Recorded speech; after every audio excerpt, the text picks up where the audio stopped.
안 돼, 브루노! 막시밀리안 공작의 절규가 바이에른 숲속에 울려 퍼졌습니다. 45kg의 거대한 와이마라너가 250kg 갈색곰 앞에서 피투성이가 되어 쓰러져 있었어요. 500년 전통의 유럽 최고 명품 사냥개가 속수무책으로 당하고 있었습니다. 그런데 그 순간 28kg밖에 안 되는 작은 흰색 개 한 마리가 거대한 곰 앞으로 걸어갔어요. 모든 사람들이 저 미친 개가 뭘 하려는 거야? 라고 소리쳤지만 놀라운 일이 벌어졌습니다. 3m 높이의 곰이 그 작은 개 앞에서 고개를 숙인 거예요. 대체 이 한국에서 온 진돗개에게 무슨 일이 있었던 걸까요? 왜 유럽 최고 귀족들이 동양개 4마리 앞에서 무릎을 꿇게 되었을까요? 지금부터 바이에른 깊은 숲에서 벌어진 믿을 수 없는 이야기를 들려드리겠습니다. 그 전에 잠깐 1초 만에 누를 수 있는 구독과 좋아요 버튼을 꾹 눌러주시면 영상 제작에 아주 큰 힘이 됩니다. 그럼 바로 시작하겠습니다. 저는 잉그리드 밀러입니다. 48세, 독일 바이에른 지역에서 3대째 사냥농장을 운영하고 있어요. 아침 6시 시원한 알프스 바람을 맞으며 우리 농장을 둘러보는 게 하루의 시작이죠. 바이에른에서 가장 넓은 사냥터를 보유한 우리 농장은 매년 유럽 최고 귀족들의 사냥터로 사용됩니다. 500년 전통의 바이에른식 사냥법으로 매년 30마리 이상의 사슴을 사냥하는 최고의 사냥터라고 자부하고 있습니다. 하지만 9년 전 제 인생에 씻을 수 없는 상처를 남긴 사건이 있었어요. 2015년 저는 39살이었습니다. 그때 베이징 글로벌 농업투자그룹이라는 중국 회사에서 연락이 왔죠. 화려한 브로셔와 완벽한 독일어, 그리고 민헨 시내 고급 사무실까지 갖춘 그들의 제안은 정말 달콤했습니다. 독일의 전통 사냥 문화를 중국 VIP들에게 체험 상품으로 만들어보는 건 어떨까요? 연간 50억 원 수익을 보장해드리겠습니다. 초기 투자는 단 10억 원만 있으면 됩니다. 독일 문화를 전 세계에 알린다는 숭고한 사명감까지 느꼈어요. 3개월 동안 그들과 완벽한 신뢰관계를 쌓았습니다. 가족 재산과 농장을 담보로 대출까지 받아서 10억 원을 투자했죠. 한 달 후 그들은 흔적도 없이 사라졌습니다. 연락도 안 되고 사무실은 텅 비어 있었어요. 농장이 경매에 넘어갈 뻔했고 5년 동안 빚을 갚느라 지옥 같은 시간을 보냈습니다. 그 일 이후 제 마음속에는 하나의 확신이 자리 잡았어요. 아시아 사업가들은 겉으론 예의 바르지만 속으론 우리를 호구로 본다. 그런데 일주일 전 김재혁이라는 한국 기업인이 제게 연락을 해왔어요.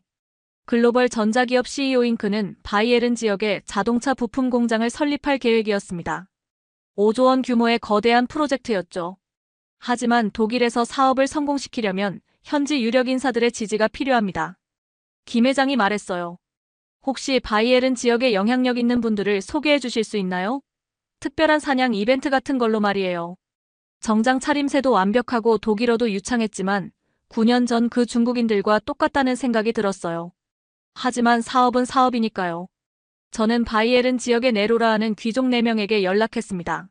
막시밀리안 폰 호헨로의 공작, 엘리자베스 그라핀 폰 푸거 백작 부인, 찰스 웰링턴 경, 그리고 장 피에르 드 부르봉 백작까지. 이들은 모두 제 농장의 오랜 고객들이었어요. 그리고 오늘 드디어 그 만남이 성사되었습니다. 잉그리드 농장주님, 막시밀리안 공작이 위험 있는 목소리로 말했습니다. 김 회장님이 흥미로운 제안을 하셨어요. 우리 유럽 최고의 사냥개들과 그분의 한국개들이 사슴 사냥으로 겨뤄보자는 거죠. 김 회장이 조심스럽게 덧붙였어요. 만약 제 진돗개 4마리가 이기면 여러분과 동등한 파트너로 인정해 주시는 걸로 하죠. 바이에른 투자 프로젝트도 좀 더 우호적인 조건으로. 푸거 백작 부인이 오만하게 웃었습니다.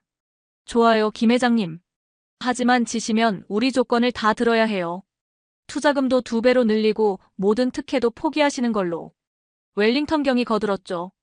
500년 전통 앞에서 동양개 4마리가 설 자리가 있을까요? 제 머릿속에서 경보음이 울렸어요. 아시아 사업가가 또 허세를 부리고 있군요. 9년 전 그 중국인들처럼 말이에요. 하지만 이번엔 상대가 달랐어요. 유럽 최고 귀족들이었으니까요. 농장은 제공해드리겠습니다. 저는 신중하게 대답했어요. 하지만 김 회장님, 정말 후회하지 않으시겠어요? 이분들의 사냥개는 보통이 아니거든요. 김 회장은 확신에 찬 미소를 지었습니다. 걱정 마세요. 제 진돗개들이 내일 도착하면 시작해볼까요? 다음 날 오후 2시, 농장 마당에 화려한 고급차들이 하나씩 도착했습니다. 막시밀리안 공작이 가장 먼저 내렸어요.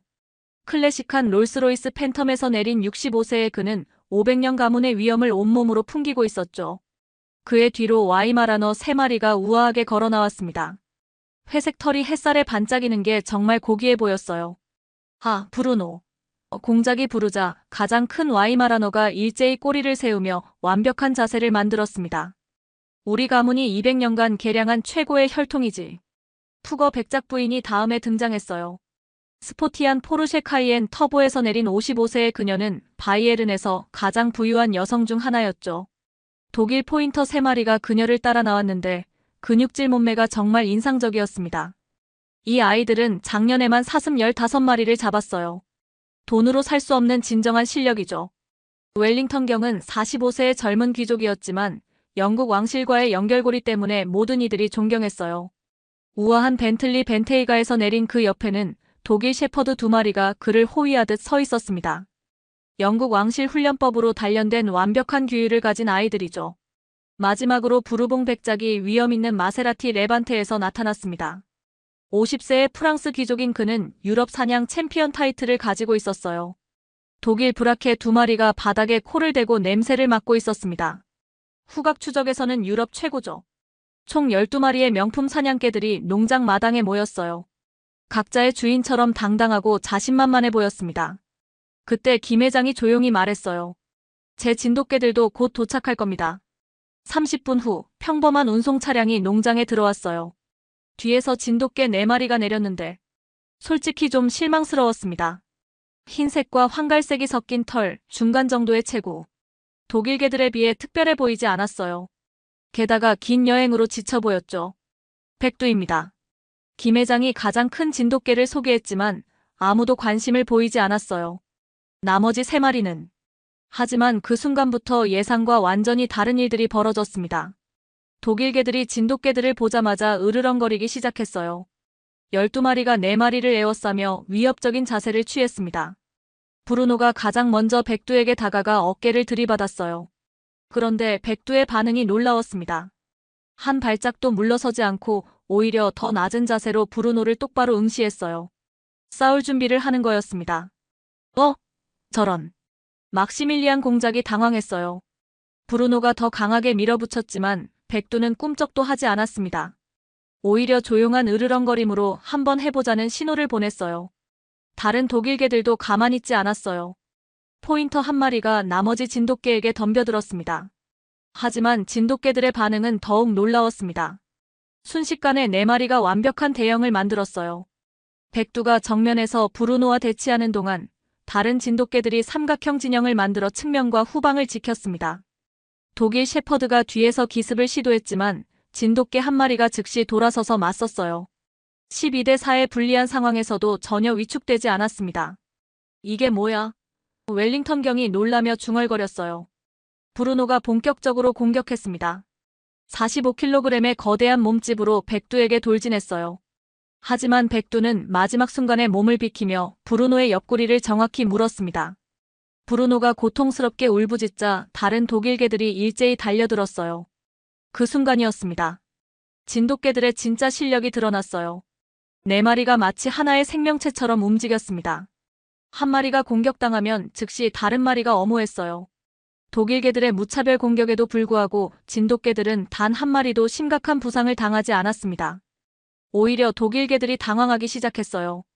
평소 체격으로 압도하던 방식이 통하지 않았거든요. 브루노가 다시 백두에게 달려들었지만 이번에는 백두가 정면 승부를 받아들였습니다. 2개가 뒷다리로 일어서서 앞발로 서로를 밀어붙였어요. 체격상으론 브루노가 훨씬 컸지만 백두의 근력과 균형 감각이 놀라웠습니다. 브루노가 밀어붙일 때마다 교묘하게 힘을 빼면서 브루노를 넘어뜨리려 했어요. 결국 브루노가 먼저 지쳐서 물러났습니다. 백두는 여전히 여유가 있어 보였어요. 다른 곳에서도 비슷한 일이 벌어졌습니다. 독일 포인터 2마리가 진돗개 1마리를 협공했지만 진돗개의 민첩성을 당해낼 수 없었어요.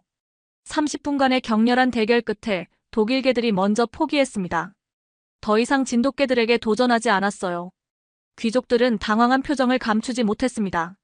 자신들의 명품 사냥개들이 동양개 4마리에게 기세에서 밀린 거니까요. 저게 정말 일어난 일이야? 부르봉 백작이 어리둥절해했어요. 김 회장은 조용히 미소 지었습니다. 내일부터 진짜 사냥을 시작하죠. 그때 진짜 실력이 드러날 테니까. 그날 밤 저는 창문 너머로 두 그룹의 개들을 바라봤어요. 독일 개들은 여전히 규칙적으로 배치되어 있었지만 기세가 꺾인 듯 보였습니다.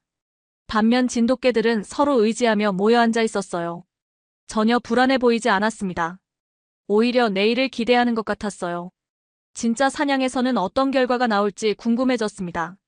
다음 날 새벽 5시 본격적인 사냥이 시작되었습니다. 바이에른의 깊은 숲속에서 첫 번째 목표는 12살 된 대형 수사슴이었어요.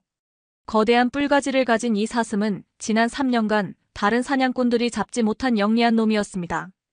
독일 개들은 완벽한 대형을 만들었어요.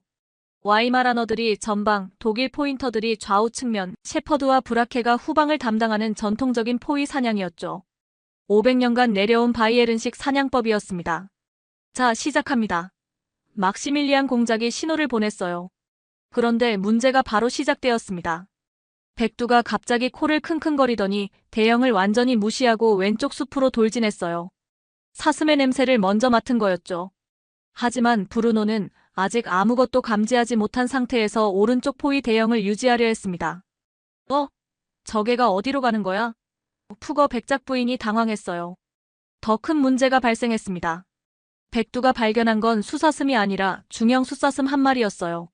그런데 이 숫사슴이 도망치면서 브루노의 포위망 한가운데로 뛰어든 거였습니다.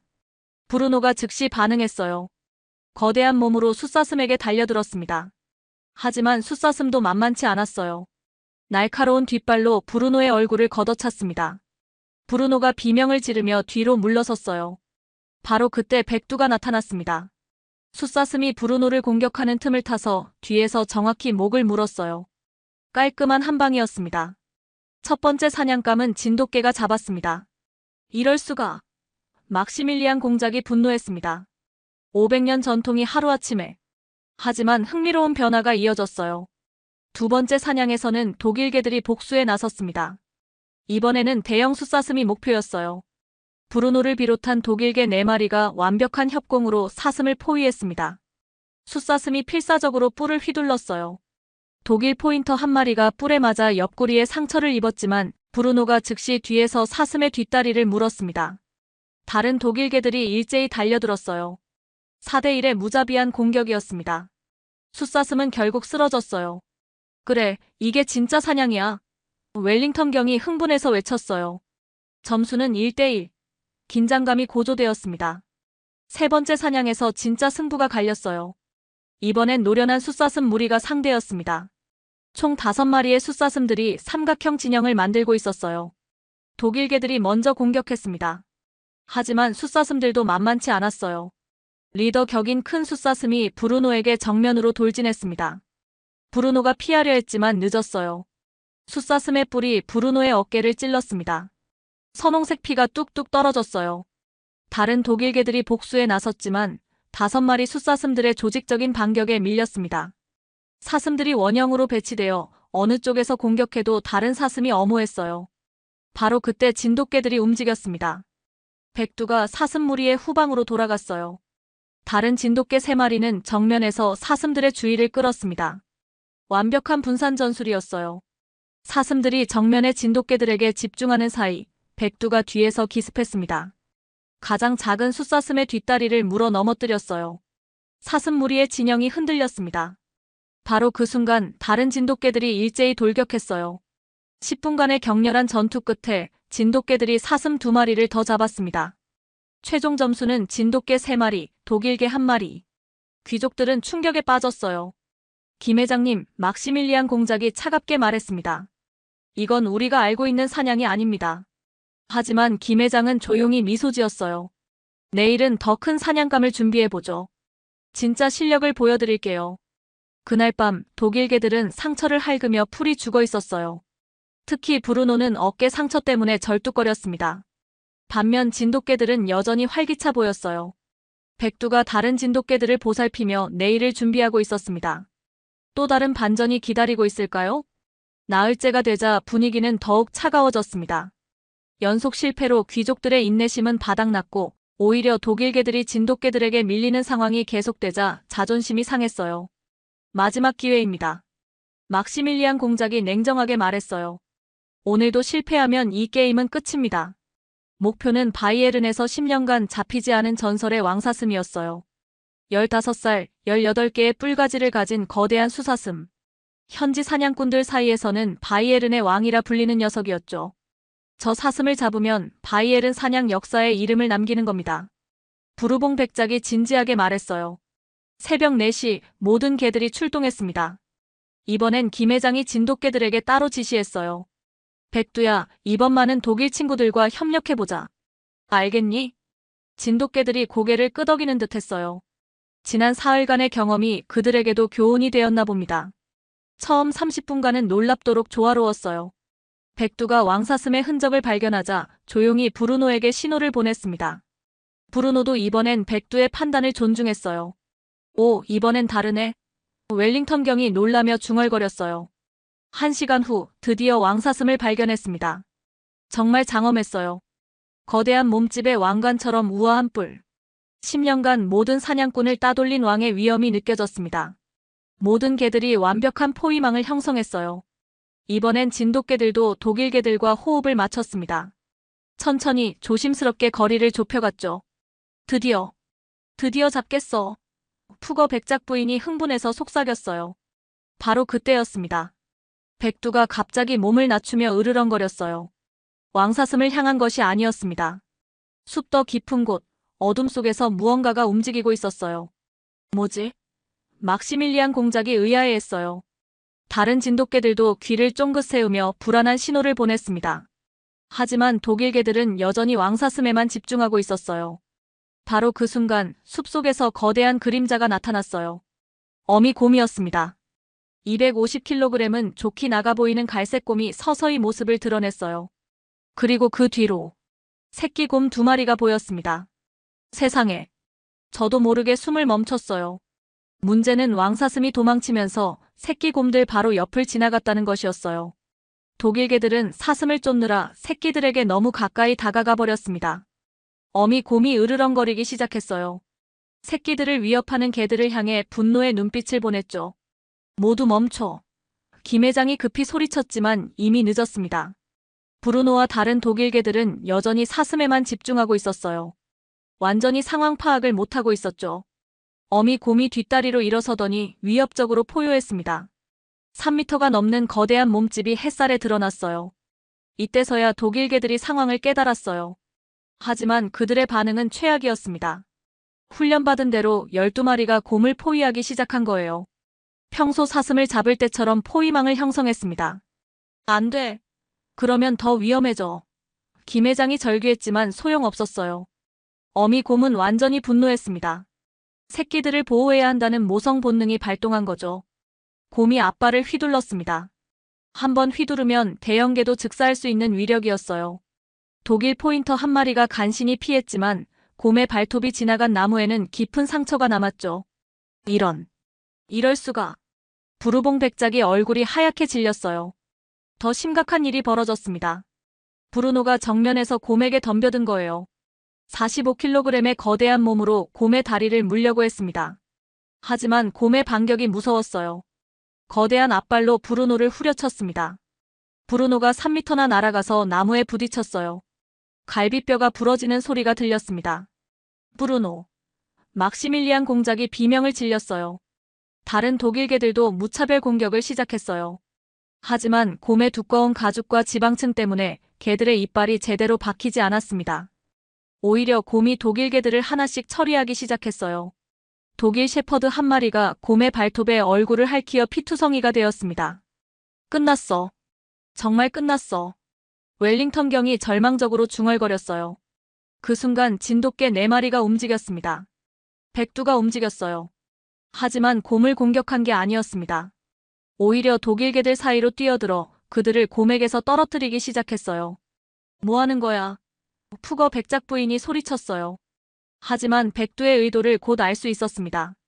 독일 개들의 무차별 공격이 오히려 곰을 더 자극하고 있었거든요. 다른 진돗개들도 합류했어요. 4마리가 완벽한 팀워크로 독일 개들을 곰에게서 분리시켰습니다. 그리고 나서 정말 놀라운 일이 벌어졌어요. 백두가 곰 앞에 섰습니다. 하지만 공격 자세가 아니었어요. 오히려 몸을 낮추고 꼬리를 내리며 위협적이지 않다는 신호를 보냈습니다. 어미 곰이 잠시 멈췄어요. 이 작은 개가 무엇을 하려는 건지 궁금해하는 듯했죠. 백두가 천천히 새끼 곰들 쪽으로 움직였어요. 하지만 새끼들을 공격하려는 게 아니라 새끼들이 어미에게 갈 수 있도록 길을 만들어주고 있었습니다. 저게 뭐 하는 거야? 푸거 백작 부인이 숨을 죽이며 중얼거렸어요. 다른 진돗개들도 비슷하게 움직였어요. 곰 가족이 안전하게 재결합할 수 있도록 공간을 확보해주고 있었습니다. 그런데 정말 놀라운 건 독일개들의 변화였어요. 브루노가 갈비뼈 부상에도 불구하고 일어섰습니다. 그리고 백두의 행동을 지켜보더니 천천히 백두 옆으로 다가갔어요. 브루노가 뭐 하는 거지? 막시밀리안 공작이 당황했어요. 브루노도 백두와 같은 자세를 취했습니다. 몸을 낮추고 위협적이지 않다는 신호를 보낸 거예요. 다른 독일개들도 하나둘씩 합류했습니다. 상처 입은 셰퍼드도 피를 흘리면서 백두와 브루노 옆에 섰어요. 총 16마리의 개들이 곰 가족 앞에서 일렬로 서 있었어요. 공격이 아니라 존중의 표시였습니다. 어미 곰이 서서히 경계를 풀기 시작했어요. 새끼들을 확인하고 코로 비비며 안전함을 확인했습니다. 그리고 정말 믿을 수 없는 일이 벌어졌어요. 어미 곰이 개들을 한번 쳐다보더니 고개를 살짝 숙였어요. 마치 고마워한다는 듯이 말이에요. 곰 가족은 천천히 숲 깊숙이 사라져갔습니다. 위협적이었던 위기 상황이 평화롭게 해결된 거였어요. 모든 사람들이 경악했습니다. 방금 전 벌어진 일이 믿어지지 않았거든요. 저게 정말 일어난 일이야?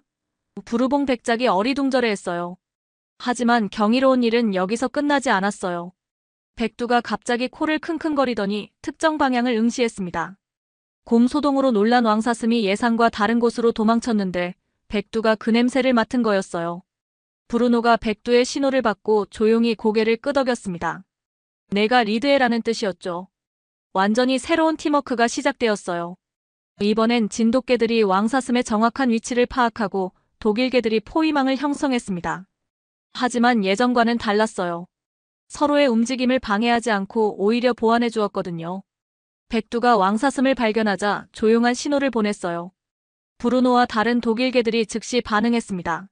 하지만 왕사슴도 만만치 않았어요. 10년간 살아남은 경험으로 개들의 포위망을 파악하고 탈출을 시도했습니다.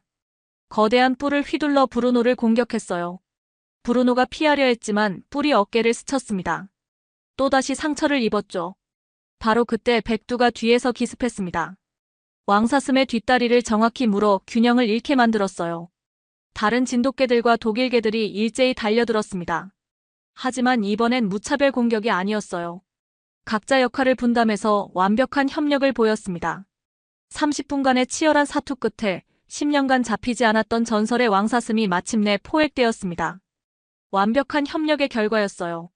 진돗개들의 뛰어난 직감과 독일개들의 체계적인 전술이 하나가 된 순간이었죠. 귀족들은 어안이 벙벙했습니다. 두 가지 기적을 동시에 목격한 거니까요. 위험한 곰 상황의 평화로운 해결, 그리고 전설의 왕사슴 포획까지. 이런 일이. 웰링턴 경이 말을 잇지 못했어요. 김 회장은 조용히 미소 지었습니다.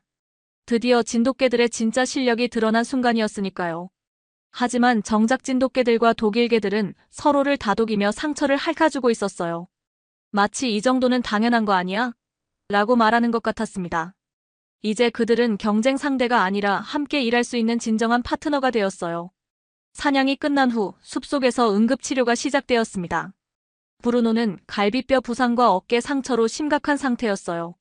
독일 셰퍼드도 얼굴에 깊은 상처를 입었습니다. 그런데 놀라운 일이 벌어졌어요. 백두가 브루노 옆에서 떠나지 않았습니다. 브루노가 고통스러워할 때마다 조용히 코로 비비며 위로해줬어요. 다른 진돗개들도 부상당한 독일개들을 보살폈습니다. 저게 정말 같은 개들이야? 막시밀리안 공작이 놀라며 중얼거렸어요. 김 회장이 조심스럽게 입을 열었습니다. 공장님, 진돗개들에 대해 말씀드리고 싶습니다. 진돗개는 단순한 사냥개가 아닙니다. 이들은 1500년 동안 한국의 진도라는 섬에서 독립적으로 진화한 품종이에요. 외침과 시련 속에서도 살아남기 위해 특별한 능력들을 발달시켰습니다. 푸거 백작 부인이 관심을 보였어요. 어떤 능력들 말인가요? 첫째, 탁월한 상황 분석력입니다. 진돗개들은 명령을 받기 전에 먼저 상황을 파악해요. 오늘 곰을 만났을 때 독일 개들보다 먼저 위험을 감지한 것도 그 때문입니다. 웰링턴 경이 끼어들었어요. 그럼 명령을 무시한다는 뜻인가요? 정반대입니다. 더 지혜롭게 수행하죠. 진돗개들은 주인의 진정한 의도를 간파해요. 오늘도 곰과 마주쳤을 때 공격보다는 모두의 안전이 우선이라는 걸 직감한 거예요. 부르봉 백작이 감탄했어요. 그래서 우리 개들을 곰에게서 떼어낸 거군요. 맞습니다. 둘째는 뛰어난 적응력입니다. 진돗개들은 새로운 환경과 상대에 빠르게 순응해요. 처음엔 독일 개들과 충돌했지만 곧 그들의 장점을 파악하고 협력 방안을 모색했습니다. 김 회장이 백두를 부르더니 손짓으로 신호를 보냈어요. 백두가 즉시 반응해서 브루노에게 다가가 함께 앉았습니다. 셋째는 감정 읽기 능력입니다. 진돗개들은 다른 동물의 마음을 헤아릴 수 있어요. 곰이 새끼를 보호하려는 모성애를 이해했고 브루노가 자존심 상해하는 걸 알아차려서 파트너로 인정해준 거예요. 막시밀리안 공작이 고개를 끄덕였어요. 그래서 브루노가 저렇게 편안해하는 거군요. 마지막으로 진돗개들의 핵심 특성은 진정한 충성심입니다. 이들은 단순히 명령에 복종하는 게 아니라 진심으로 상대를 인정하고 신뢰합니다. 한번 믿음을 준 상대는 절대 배신하지 않아요. 김 회장의 설명을 들으며 귀족들의 표정이 서서히 변했어요. 그동안 우리가 완전히 잘못 생각했군요. 푸거 백작 부인이 부끄러워하며 말했어요. 웰링턴 경도 고개를 숙였습니다. 처음에 동양개들을 무시한 게 정말 부끄럽습니다. 저희야말로 미안합니다. 김 회장이 정중하게 대답했어요. 진돗개들도 처음엔 독일개들을 경쟁 상대로만 봤거든요. 하지만 오늘 함께 위기를 겪으면서 서로의 진가를 알게 되었습니다. 부르봉 백작이 감동받아 말했어요. 이제 알겠습니다. 진짜 강함이란 혼자 잘하는 게 아니라 함께할 때 나오는 거군요. 그때 브루노가 힘겹게 일어나서 백두에게 다가갔어요. 두 개가 서로 코를 비비며 인사했습니다. 완전한 화해의 순간이었어요. 다른 개들도 하나둘씩 어울리기 시작했어요. 독일 개들과 진돗개들이 함께 어울려 놀고 서로 그루밍을 해주고 있었습니다. 저도 그제야 깨달았어요. 제가 얼마나 큰 편견에 사로잡혀 있었는지를. 9년 전 중국 사기꾼들 때문에 모든 아시아인을 의심의 눈으로 봤던 거예요. 하지만 김 회장은 달랐습니다. 진정성 있는 사업가였고 진돗개들도 정말 훌륭한 개들이었어요. 김 회장님, 제가 조심스럽게 말했어요. 정말 죄송했습니다. 처음에 의심의 눈으로 봤던 것을. 김 회장이 따뜻하게 웃었어요. 괜찮습니다, 잉그리드 씨. 편견은 누구에게나 있는 거니까요. 중요한 건 그걸 인정하고 바꿔나가는 거죠. 그날 저녁, 우리는 모두 함께 축하 만찬을 가졌어요. 각 귀족들이 자신의 개들을 데리고 와서 큰 모임이 되었습니다. 독일 개들과 진돗개들도 나란히 앉아서 같은 그릇에서 밥을 먹었어요.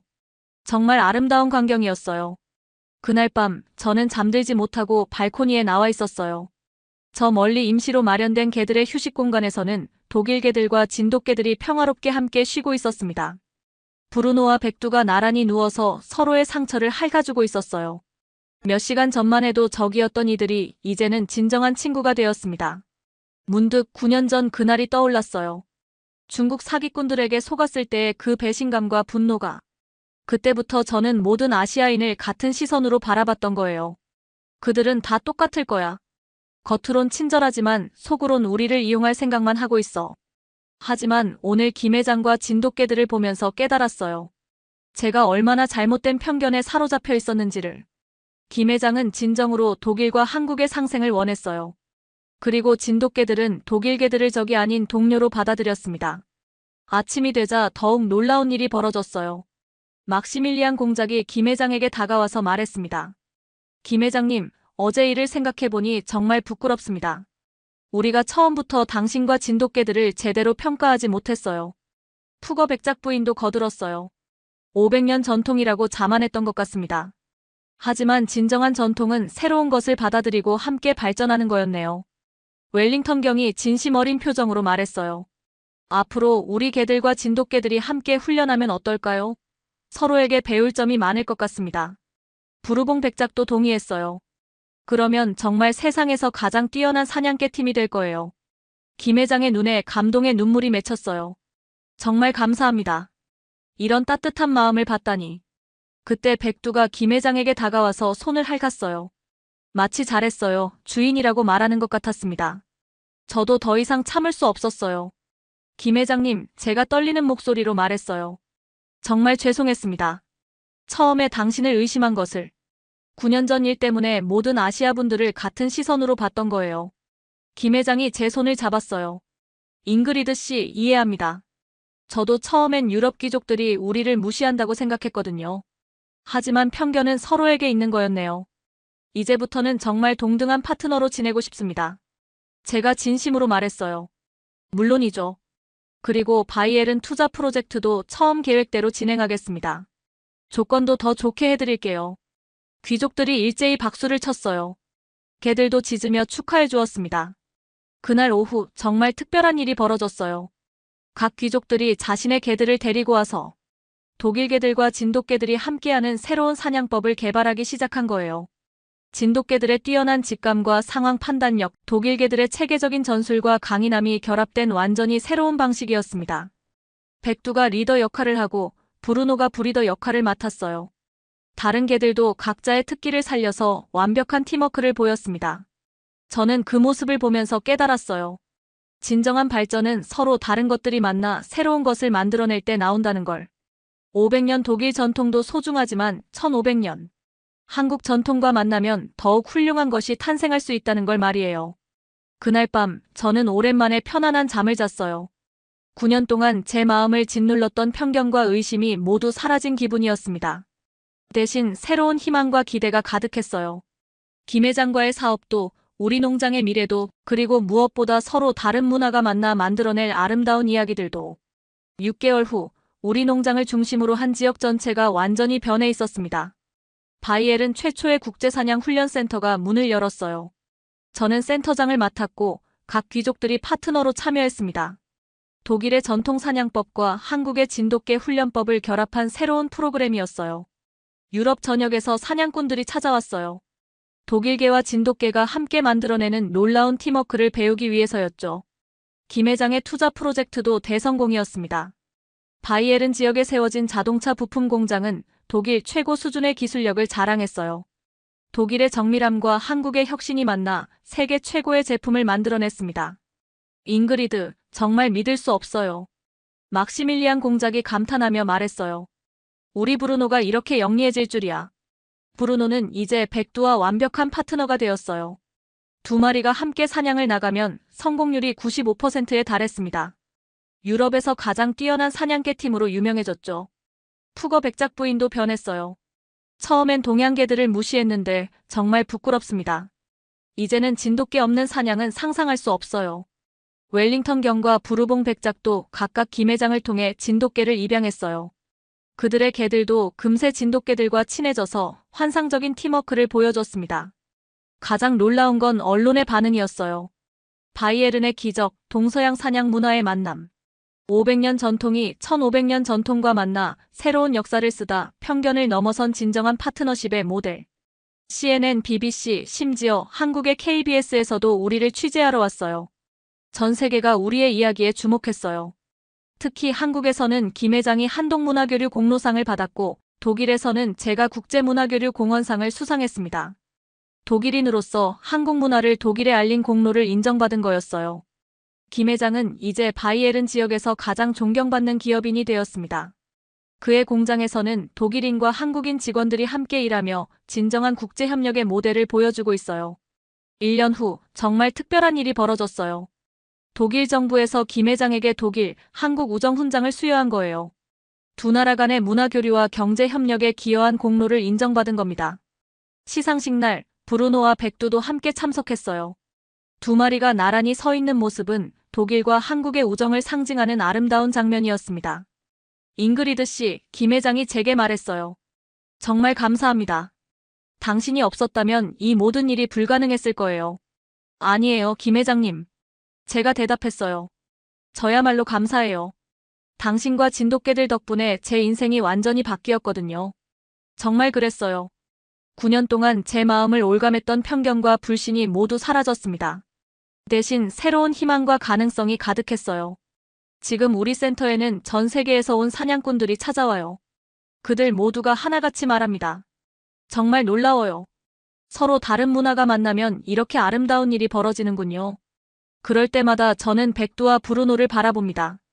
처음엔 서로를 적으로 여겼던 이들이 이제는 세상에서 가장 완벽한 파트너가 되었어요. 진정한 힘은 혼자일 때가 아니라 함께할 때 나온다는 걸 이들이 보여준 거죠. 편견은 우리를 작게 만들지만 열린 마음은 우리를 더 크고 강하게 만듭니다. 그리고 가장 아름다운 이야기는 서로 다른 것들이 만나 하나가 될 때 탄생한다는 것도. 진돗개와 독일개가 그랬듯이, 한국과 독일이 그랬듯이, 그리고 저와 김 회장이 그랬듯이 말이에요. 지금도 바이에른의 깊은 숲에서는 백두와 브루노가 함께 뛰어다니고 있습니다. 그들의 우정처럼 우리의 협력도 계속해서 아름다운 이야기를 만들어가고 있어요. 이것이 바로 진돗개가 세계에 보여준 진정한 힘이었습니다. 단순히 강하기만 한 게 아니라 서로 다른 존재들을 하나로 만드는 따뜻한 마음의 힘 말이에요. 클레어, 태극기가 피를 흘리고 있어요. 제 동료 피에르가 절규하듯 소리쳤습니다. 리옹 외곽 베르코르 고원에서 거대한 유럽 멧돼지가 흰색 털의 진돗개를 엄니로 찍어 올리는 순간이었어요. 선홍색 피가 눈 위에 뚝뚝 떨어지고 있었습니다. 안 돼. 태그가. 저는 프랑스 경찰견 훈련소에서 20년간 일해온 수석 교관이지만 이런 광경은 처음이었거든요. 그런데 더 놀라운 건 태그기의 반응이었습니다. 죽을 위기에서도 전혀 도망치려 하지 않더라고요. 도대체 이 한국에서 온 개는 뭐가 다른 걸까요? 지금부터 제가 겪은 믿기 힘든 이야기를 들려드리겠습니다. 좋아요와 구독으로 응원해주세요. 제 이름은 클레어 뒤부아입니다. 올해 43이고 리옹에 있는 프랑스 국립경찰견 훈련소에서 20년째 수석 교관으로 일하고 있어요. 매일 오전 6시 르노 캉구를 몰고 훈련소에 도착하죠. 아침 안개가 론강 위로 피어오르는 모습을 보며 하루를 시작합니다. 까르푸에서 사온 크루아상을 한 개 베어 물고 진한 에스프레소 한 잔으로 정신을 차려요. 봉주르, 렉스. 제 파트너 벨기에 말리누와 렉스가 제 목소리를 듣자마자 철창에서 뛰어나와 꼬리를 흔듭니다. 5살 된 수컷으로 벨기에에서 온 순수 혈통이죠. 금색과 검은색이 조화를 이룬 털, 날카로운 귀, 그리고 저를 바라보는 지능적인 눈빛. 완벽한 경찰견입니다. 쿠쉐. 프랑스어 명령에 렉스는 즉시 엎드립니다. 아시. 않습니다. 마르쉐. 제 왼쪽에 딱 붙어서 걷기 시작하죠. 이게 바로 진짜 경찰견이에요. 명령과 동시에 반응하고 핸들러와 완벽한 호흡을 맞추는 것. 20년 동안 저는 이런 유럽산 경찰견들만 다뤄왔습니다. 벨기에 말리누아, 독일 셰퍼드, 네덜란드 셰퍼드. 모두 검증된 품종들이죠. 그런데 2010년 9월 어느 날 뭔가 이상한 일이 벌어졌어요. 사르코지 대통령의 한국 방문을 앞두고 특별한 손님들이 도착했다는 연락을 받았거든요. 클레어, 한국에서 개 2마리가 온다네요. 소장, 장 피에르가 미안한 표정으로 말했습니다. 정치적인 제스처라고 하니까 어쩔 수 없어요. 한불 우호관계 강화 차원에서 받아달라고 하더군요. 저는 즉시 거부감이 들었어요. 우리 훈련소는 세계 최고 수준의 유럽 경찰견들만 다뤄왔는데 갑자기 아시아에서 온 개들을 맡으라니요. 게다가 진돗개라는 견종은 들어본 적도 없었습니다. 진돗개요? 그게 뭔가요? 한국의 천연기념물이라고 하네요. 근데 솔직히 말하면 나도 회의적이에요. 아시아 개들이 우리 말리누아만큼 할 수 있을지. 소장도 같은 생각이었습니다. 하지만 명령은 명령이죠. 태극이와 무궁이라는 이름의 2마리 개를 처음 봤을 때 정말 실망스러웠어요. 말리누아들에 비해 체구도 작고 뭔가 순해 보이더라고요. 흰색 털을 가진 암컷 태극이는 렉스의 4분의 3 정도 크기였어요. 황색 털을 가진 수컷 무궁이도 비슷했고요. 이게 한국이 자랑하는 천연기념물이라고. 저는 속으로 중얼거렸습니다. 더 큰 문제는 이 개들이 제 말을 전혀 알아듣지 못한다는 거였어요. 쿠쉐. 엎드리라고 했는데도 꿈쩍하지 않더라고요. 아시. 앉으라고 해도 마찬가지였습니다. 그냥 저를 빤히 쳐다보기만 할 뿐이었어요. 동료 피에르가 킥킥거리며 말했습니다. 봐요, 클레어. 역시 아시아 개들은 달라요. 우리 말리누아들은 하루 만에 배우는 걸.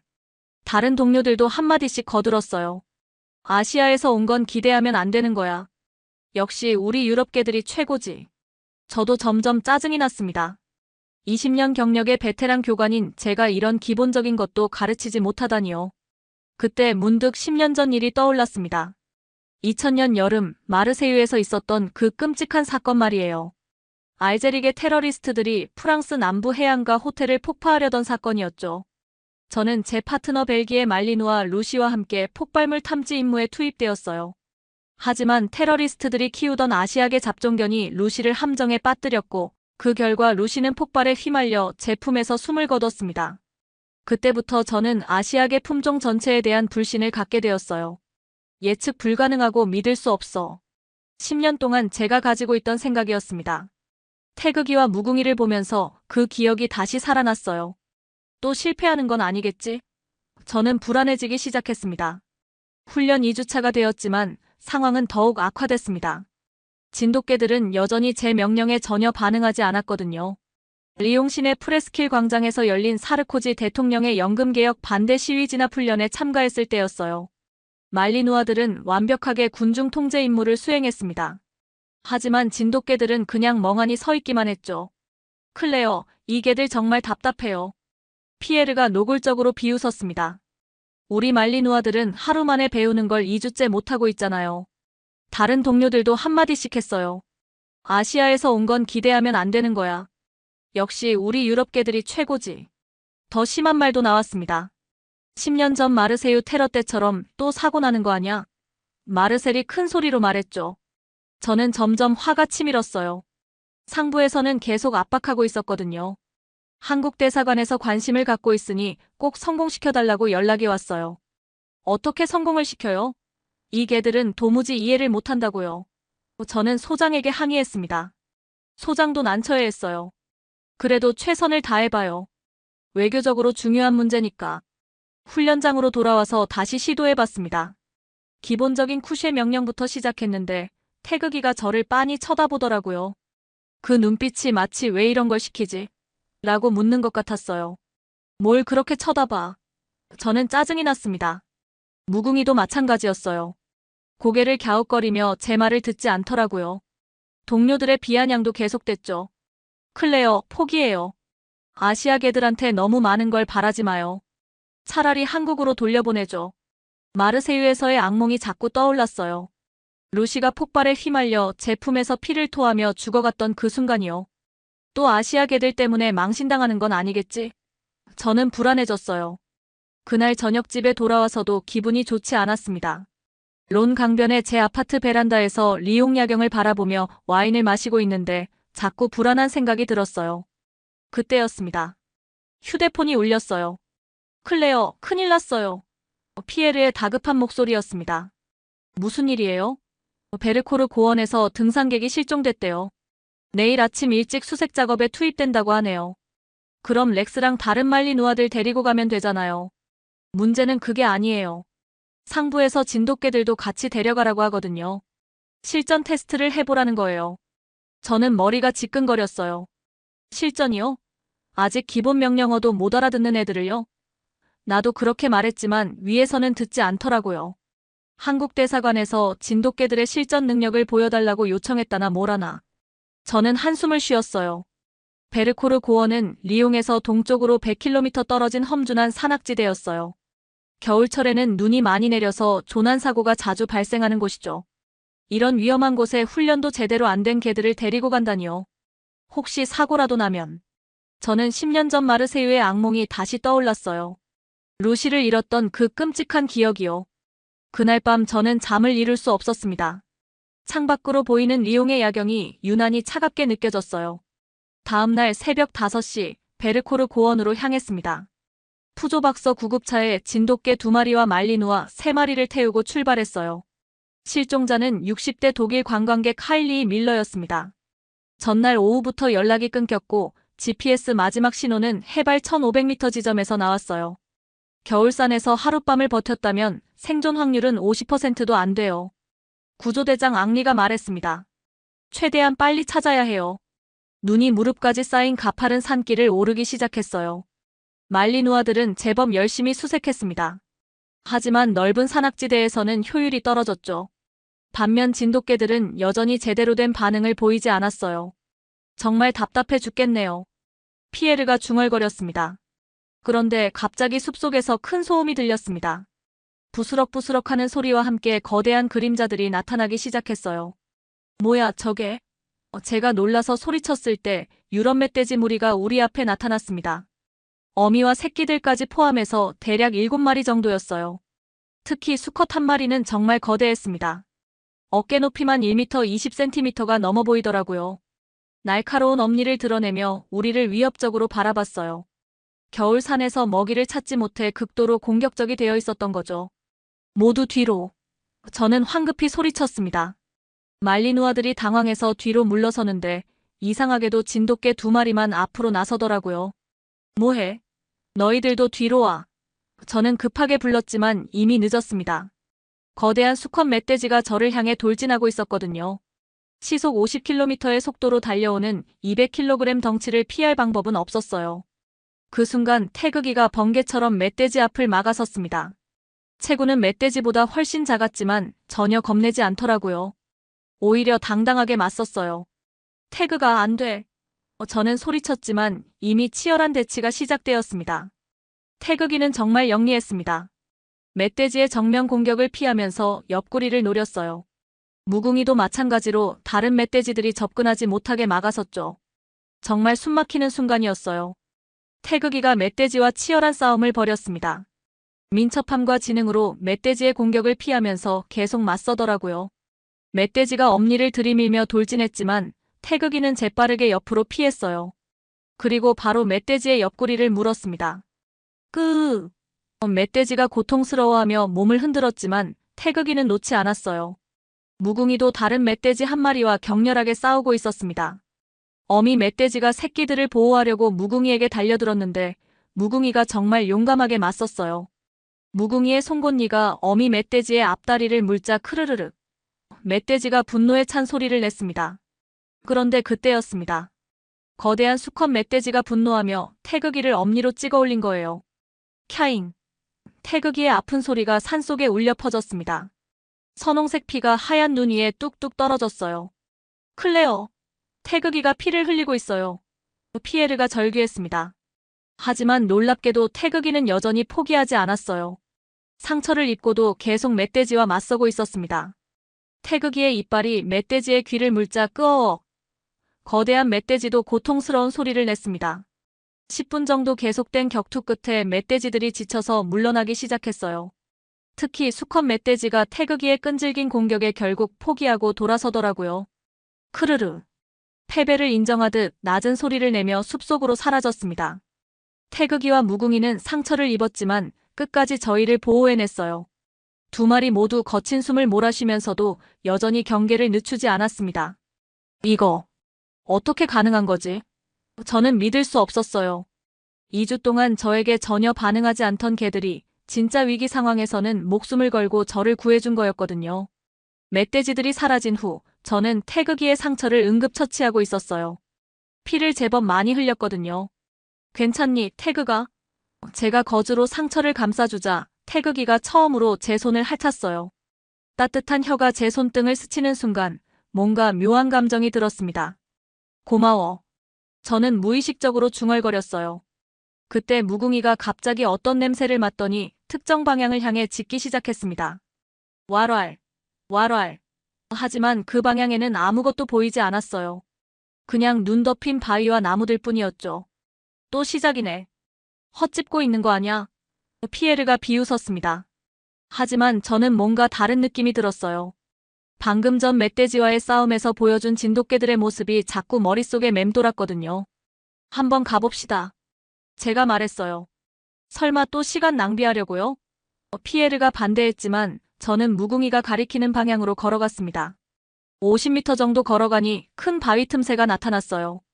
그리고 그 안에서 희미한 신음소리가 들렸습니다. 흠음. 독일어로 도와달라는 소리였어요. 여기 있어요. 실종자 발견했어요. 제가 소리쳤습니다. 하일리히 밀러가 바위 틈에 끼인 채로 의식을 잃고 있었어요. 체온이 많이 떨어진 상태였지만 다행히 생명에는 지장이 없었습니다. 어떻게 찾은 거지? 구조대장 앙리가 놀라며 물었어요. 무궁이가 찾았어요. 저는 대답했습니다. 걔가? 우리가 3시간 동안 찾지 못한 걸? 네. 정확히 이 지점을 가리켰거든요. 구조대원들이 감탄했어요. 20년 구조 경력에 이런 일은 처음 봅니다. 하일리히 밀러를 구조헬기로 후송한 후 저는 진돗개들을 다시 보게 되었습니다. 이 개들이 바보가 아니라 제가 그들을 제대로 이해하지 못했던 거였어요. 정말 미안해. 저는 태극이와 무궁이에게 말했습니다. 내가 너희들을 잘못 봤구나. 베르코르 고원에서 내려오는 길에 소르본 대학교에서 한 사람이 찾아왔습니다. 동물행동학과의 김승우 교수라고 자기소개를 하더라고요. 한국 사람이었어요. 연구 목적으로 진돗개들을 관찰하고 싶다고 연락드렸는데요. 김 교수가 정중하게 말했습니다. 솔직히 처음에는 반갑지 않았어요. 하지만 오늘 있었던 일 때문에 마음이 조금 달라져 있었거든요. 보시죠. 저는 담담하게 대답했어요. 김 교수가 진돗개들이 있는 쪽으로 다가갔어요. 그런데 놀라운 일이 벌어졌습니다. 태극이와 무궁이가 갑자기 꼬리를 흔들며 김 교수에게 달려가는 거예요. 2주 동안 저에게는 한 번도 보인 적 없던 반응이었어요. 어머, 잘생긴 아이들이네요. 김 교수가 한국말로 뭔가 말하자 두 마리가 즉시 앉더라고요. 그리고 김 교수가 손을 들자 바로 일어섰어요. 뭐예요 이게? 저는 입을 다물 수 없었습니다. 2주 동안 저에게 전혀 반응하지 않던 개들이 한국말로 명령하니까 바로 따라하는 거예요. 김 교수가 좀 더 복잡한 명령을 했어요. 태극이에게는 저기 가서 나뭇가지를 가져와서 무궁이한테 줘라고 말했어요. 태극이가 정말로 나뭇가지를 가져가서 무궁이 앞에 놓더라고요. 언어의 문제일 수도 있어요. 김 교수가 설명했습니다.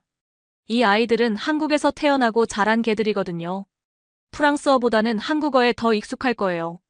하지만 그것만이 아니었습니다. 김 교수가 진돗개들과 상호작용하는 방식 자체가 달랐어요. 명령을 내리는 것이 아니라 마치 대화하듯 했어요. 저는 처음으로 궁금해지기 시작했습니다. 과연 제가 진돗개들에 대해 제대로 알고 있었던 걸까요? 김 교수의 도움으로 새로운 훈련법을 시도해보기로 했습니다. 기존의 단순한 쿠쉐, 아시 같은 명령 대신 복잡한 상황 판단이 필요한 훈련을 실시하는 거였죠. 이 상자들 중에서 폭발물이 든 것을 찾아내세요. 김 교수가 한국말로 진돗개들에게 설명했습니다. 총 8개의 상자가 일렬로 놓여 있었어요. 그중 하나에만 시뮬렉스 폭약이 들어있었는데 말리누아들은 보통 하나씩 차례로 냄새를 맡아가며 4분 정도 걸렸습니다. 그런데 놀라운 일이 벌어졌어요. 태극이가 잠시 전체 상자들을 둘러보더니 바로 세 번째 상자로 가서 앉더라고요. 정확히 폭약이 든 상자였습니다. 40초 만에 해결한 거예요. 이럴 수가. 저는 눈을 의심했습니다. 피에르가 황당해했어요. 운이겠죠. 다시 해봐요. 이번에는 상자 위치를 바꿔서 다시 배치했어요. 무궁이 차례였는데 역시 1분도 안 되어 정확한 상자를 찾아냈습니다. 김 교수가 설명했습니다. 진돗개들은 한 번에 여러 정보를 처리할 수 있어요. 냄새뿐만 아니라 주변 상황, 사람들의 표정, 심지어 바람의 방향까지 동시에 고려하죠. 말리누아가 차례차례 체크한다면 진돗개는 전체적인 패턴을 한 번에 파악합니다. 그때 갑자기 훈련소 근처에서 사이렌 소리가 들렸습니다. 불이에요. 불이에요. 빌레르반 지역의 한 목조주택에서 화재가 발생한 거였어요. 집안에 80세 할머니가 혼자 계셨는데 연기 때문에 의식을 잃고 쓰러져 있었습니다. 할머니를 찾을 수가 없어요. 이웃 주민이 울부짖었어요. 연기가 너무 짙어서 소방대원들도 내부 진입이 어려운 상황이었습니다. 그런데 태극이와 무궁이가 갑자기 불타는 집 쪽으로 달려가더라고요. 안 돼. 위험해. 제가 소리쳤지만 이미 두 마리는 연기 속으로 뛰어들었어요. 5분 정도 지났을까요? 태극이가 할머니의 옷자락을 물고 끌고 나왔어요. 의식을 잃은 할머니를 안전한 곳으로 구조한 거였습니다. 무궁이는 그 사이 집안에서 할머니의 산소통을 찾아 물고 나왔어요. 할머니가 만성폐쇄성 폐질환 환자라는 걸 냄새로 알아차린 거였죠. 어떻게 산소통을 알았지? 응급구조사들이 놀라며 말했습니다. 할머니는 무궁이가 가져온 산소통 덕분에 숨을 쉴 수 있었어요. 소방대장 미셸이 감탄했습니다. 20년 경력인데 이런 개들은 처음 봅니다. 사람보다 더 정확하게 상황을 파악하네요. 김 교수가 설명했습니다. 진돗개는 상황을 종합적으로 판단해요. 할머니의 건강 상태와 구조에 필요한 것을 동시에 파악한 거죠. 피에르가 인정하기 싫어했습니다. 그럼 우리가 3주 동안 바보 취급한 거예요? 김 교수가 웃으며 대답했습니다. 이들에게는 기존 훈련이 너무 유치했던 거예요.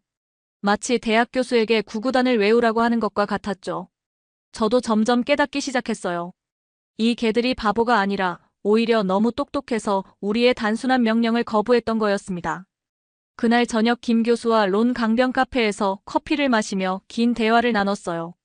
진돗개는 5,000년 동안 한국 사람들과 함께 살아온 견종입니다. 김 교수가 말했어요. 단순한 명령 수행이 아니라 상황을 이해하고 판단하는 능력이 뛰어나죠.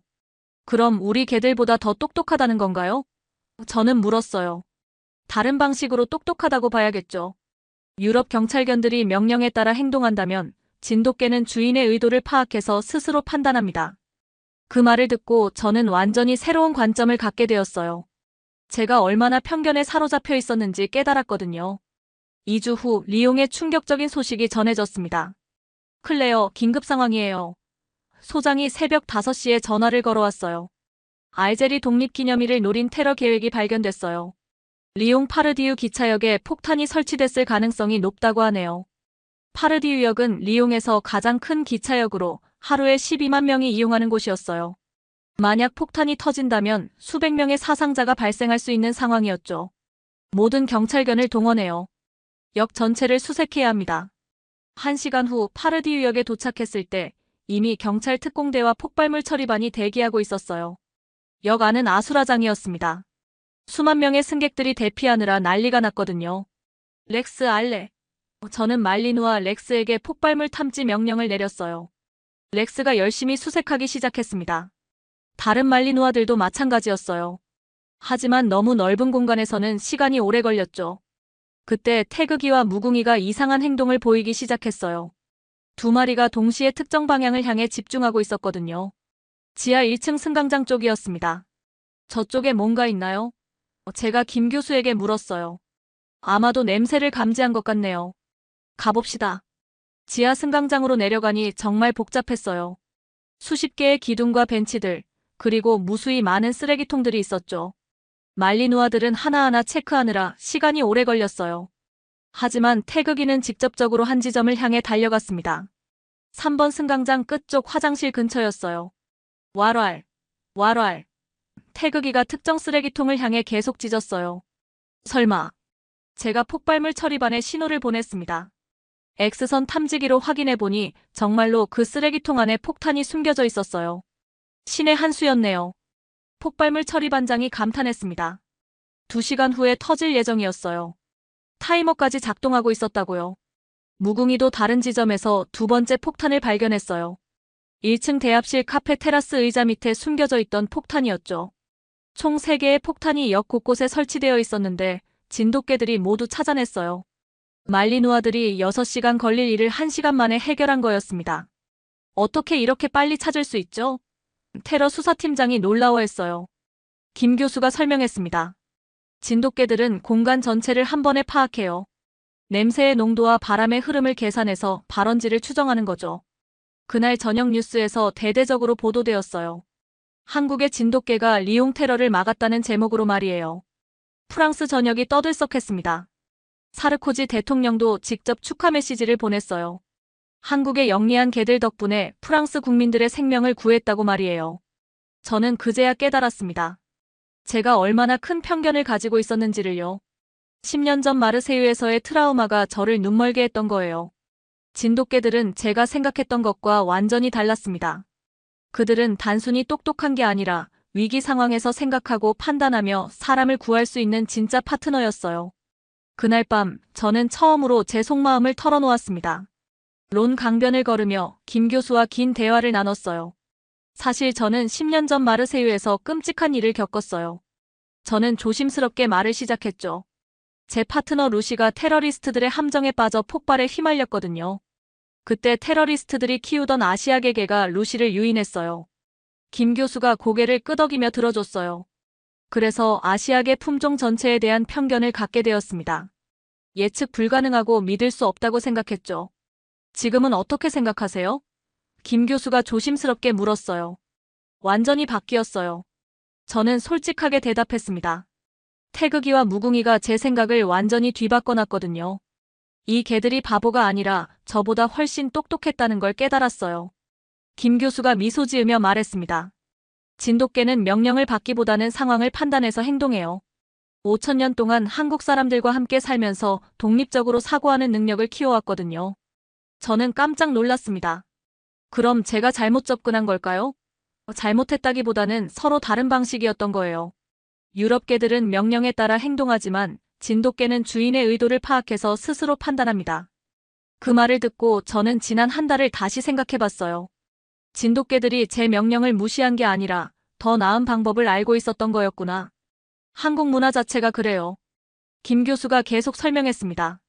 단순히 따르는 것보다 생각하고 판단하는 걸 중요하게 여기거든요. 저희는 푸르비에르 언덕에 올라가서 리옹 야경을 내려다봤어요. 노트르담 성당의 불빛이 아름답게 반짝이고 있었습니다. 그 모습을 보면서 저는 진심으로 사과했어요. 김 교수님, 정말 죄송해요. 처음에 당신을 경계했어요. 완전히 잘못된 생각이었습니다. 김 교수가 손을 흔들었어요. 괜찮아요. 오히려 클레어님 덕분에 진돗개들이 프랑스에서 능력을 보여줄 기회를 얻었잖아요. 당신들 한국인이 정말 대단하군요. 저는 진심으로 말했습니다. 개들뿐만 아니라 사람도 깊은 철학과 지혜를 가지고 있어요. 제가 너무 오만했습니다. 김 교수가 따뜻하게 미소 지었어요. 한국에는 백지장도 맞들면 낫다는 속담이 있어요. 혼자보다는 함께할 때 더 좋은 결과를 낸다는 뜻이죠. 그 순간 저는 완전히 변했습니다. 제 안에 있던 모든 편견과 오만함이 사라졌어요. 한국에 대한 잘못된 생각들이 모두 무너졌습니다. 진돗개들이 단지 뛰어난 개가 아니라 한국 문화의 정신을 보여준 거군요. 저는 깨달았습니다. 그들은 5천년 동안 한국 사람들과 함께 살아오면서 단순한 복종이 아닌 진정한 파트너십을 배운 거예요. 다음 날부터 저는 완전히 새로운 방식으로 진돗개들과 일하기 시작했어요. 명령이 아닌 요청으로, 강요가 아닌 협력으로 말이에요. 놀랍게도 태극이와 무궁이는 저를 진짜 파트너로 받아들이기 시작했습니다. 이제 진돗개들을 그리고 한국을 진심으로 존경하게 되었어요. 무엇보다 제 자신의 편견을 깨트릴 수 있어서 정말 다행이었습니다. 6개월 후 파리 엘리제궁에서 특별한 행사가 열렸습니다. 사르코지 대통령이 직접 주재하는 가운데 태극이와 무궁이가 프랑스 국가 공로훈장을 받는 날이었어요. 프랑스 역사상 외국계가 국가 훈장을 받는 것은 처음 있는 일이었습니다. 제가 마이크 앞에 섰어요. 대통령 각하, 그리고 신사숙녀 여러분. 저는 당당하게 발표했어요. 태극이와 무궁이는 단순한 경찰견이 아닙니다. 5천년 한국 역사의 지혜와 충성심을 가진 진정한 파트너들입니다. 우리 프랑스가 배워야 할 것이 많은 위대한 개들이에요. 사르코지 대통령이 직접 태극이와 무궁이에게 훈장을 달아주었습니다. 두 마리 모두 의젓하게 서 있는 모습이 정말 자랑스러웠어요. 한국 대사관에서도 감사패를 전달했고 프랑스 전체 언론에서 대대적으로 보도했습니다. 너무 똑똑해서 탈락할 뻔한 진돗개의 기적, 한국의 지혜가 프랑스를 구하다라는 제목들이 르몽드, 르피가로 신문 일면을 장식했어요. 피에르도 완전히 바뀌었습니다. 클레어, 내가 정말 잘못 생각했어요. 이 개들은 우리 말리누아들보다 훨씬 뛰어나다고요. 다른 동료들도 마찬가지였어요. 한국 개들이 이렇게 대단한 줄 몰랐네요. 우리가 너무 무시했구나. 마르셀이 김 교수에게 말했습니다. 교수님, 앞으로도 한국에서 진돗개를 더 데려올 수 있을까요? 우리 훈련소에서 정말 필요합니다. 그날 저녁 리옹 시내 벨쿠르 광장에서 김 교수와 작별 인사를 나눴어요. 김 교수님 덕분에 제 인생이 완전히 바뀌었어요. 저는 진심으로 감사를 표했습니다. 한국에 대해서도 진돗개에 대해서도 완전히 새롭게 알게 됐죠. 김 교수가 웃으며 말했습니다. 클레어님이 마음을 열어주셨기 때문이에요. 진돗개들도 클레어님을 진짜 파트너로 인정했거든요. 태극이와 무궁이는 이제 완전히 제 개가 되었어요. 집에서도 함께 생활하고 훈련소에서도 저와 한 팀이 되어 일하고 있습니다. 현재 태극이와 무궁이는 프랑스 최고의 경찰견으로 활동하고 있습니다. 리옹 테러 사건 이후 수많은 사건을 해결했고 많은 생명을 구했어요. 특히 복잡한 상황에서는 다른 개들보다 월등한 능력을 보여줍니다. 프랑스 전역의 경찰서에서 우리도 한국 진돗개를 훈련시켜달라는 요청이 쇄도하고 있어요. 독일, 이탈리아, 스페인에서도 문의가 들어오고 있습니다. 저는 이제 진돗개 전문 교관이 되었어요. 유럽 각국에서 온 동료들에게 새로운 훈련법을 전수하고 있습니다. 명령이 아닌 협력으로, 강요가 아닌 파트너십으로 개들과 일하는 방법을요. 그리고 저는 깨달았습니다. 진돗개가 보여준 것은 단순한 지능이 아니라 한국인의 정신이었다는 것을.